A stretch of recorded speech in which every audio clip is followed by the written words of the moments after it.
मेरी सासू माँ इतनी भी बुरी नहीं है, रीना ने फ़ोन पर अपनी दोस्त नव्या से कहा। हाँ हाँ, मेरी सासू माँ बहुत अच्छी है, मेरा बहुत ख्याल रखती हैं। उसकी बात सुनकर नव्या ने खुशी से कहा, वाह, तुम्हारी किस्मत तो बहुत अच्छी है जो तुम्हें अच्छी सास मिली है। ज़रूर पिछले जन्म में तुमने अच्छे काम किए होंगे, जिस कारण इस जन्म में इतना अच्छा ससुराल और प्यारी सास मिली है। फ़ोन पर बात करने के बाद रीना अतीत में खो जाती है। शादी से पहले वह 10 बजे से पहले नहीं उठती थी, फिर तैयार होकर माँ के हाथ का बना नाश्ता करती। उसके बाद कॉलेज चली जाती थी। कॉलेज के बाद सहेलियों के संग कभी बर्गर तो कभी पिज़्ज़ा खाकर ही घर लौटती। छुट्टी के दिन घर पर ऑनलाइन ऑर्डर करके बर्गर पिज़्ज़ा मंगा लेती और दिन भर वही खाती।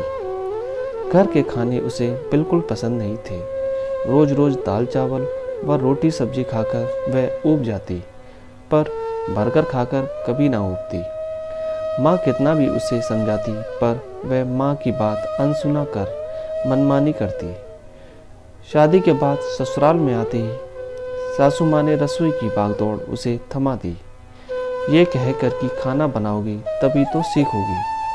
गलती तो सबसे होती है, गलती करोगी तब उसे ठीक करना भी सीख जाओगी, इसलिए गलती करने से क्या घबराना।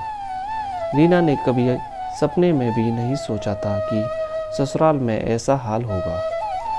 सासू माँ ने कहा ना कहने की कोई गुंजाइश ही नहीं छोड़ी। थोप दिया रसोई का पूरा भार नई नवेली बहू पर। कभी उसे माँ की याद आती, कभी बर्गर और पिज़्ज़ा की।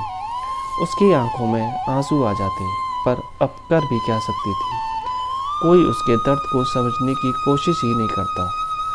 जिम्मेदारी तो निभानी ही थी, बेमन से ही जिम्मेदारी निभा भी रही थी। कभी कभी उसकी सासू माँ उसकी मदद कर देती थी। बर्तन धोने और साफ सफाई के लिए मेड थी, पर खाना कोई नहीं बनाता था। खाना तो उसे ही बनाना पड़ता। जिस काम से वह दूर भागती थी वही आज उसके मत्थे पड़ा था। दरअसल उसकी माँ और सासू माँ दोनों बचपन की सहेलियाँ थीं और उसकी माँ ने सहेली से कह दिया था कि अब मेरी बेटी को समझाने सिखाने की जिम्मेदारी तुम्हारी है।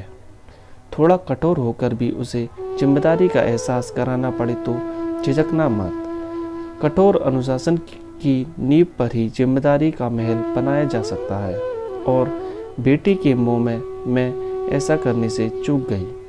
मुझे विश्वास है कि तुम्हारे साथ रहकर मेरी बेटी एक आदर्श बहू बन जाएगी। रीना की सासू माँ उसे बहुत प्यार करती थी। बेटा बहू को बाहर घूमने और शॉपिंग करने भी भेज देती थी। जिस दिन रीना बाहर घूमने जाती, सबसे पहले वह बर्गर खाती। उसे ऐसा लगता मानो कोई पुराना साथी बरसों बाद मिला हो। उसके बाद ही वह फिर शॉपिंग करती। कभी कभी उसे लगता सासू माँ बहुत क्रूर है, पर जब उसे प्यार से गले लगा लेती तो माँ की ममता याद आ जाती। तब वह सोचती मेरी सासू माँ इतनी भी बुरी नहीं है। यह सोच उसके चेहरे पर मुस्कान आ जाती। धन्यवाद।